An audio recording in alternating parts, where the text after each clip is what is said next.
你哋有冇試過小朋友放學翻嚟嘅時候，好唔開心咁同你講，今日喺學校冇人肯同我玩，或者啲同學佢唔肯同我做朋友啊。當你哋聽到呢一刻嘅時候，你會唔會覺得又心痛又緊張啊？好想即刻打電話俾老師問清楚，或者打俾個家長問下佢做咩事。但停一停，我哋點樣做嘅方法係好決定成件事嘅好與壞噶。嗱，與其你想做一個衝去救火嘅消防員，我哋就應該更加做一個裝備好佢嘅教練。記住跟住落嚟講嘅3步，第一步，先接住佢個情緒，唔好急於去解決個問題，千祈唔好講唔好唔開心啦，或者你咁樣係唔啱噶。記唔記得之前上集講過共情啊？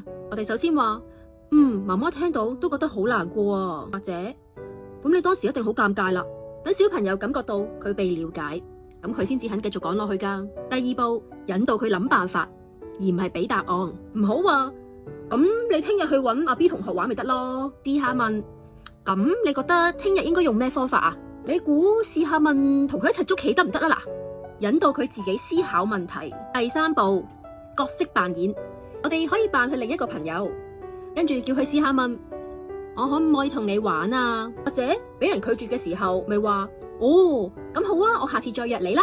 練得多，佢實戰就冇咁驚噶啦。所以我哋做家長嘅，並唔係去幫佢解決每一次嘅衝突，而係裝備佢面對未來無限次挑戰嘅能力。放手啦，家長，等小朋友去經歷下呢啲小小嘅挫折，咁佢哋先至會真正長大噶。喺呢一個過程係好需要耐性噶，但係亦都係好值得。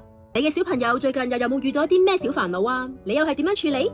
快啲留言分享下，等我哋一齊學做更好嘅教練。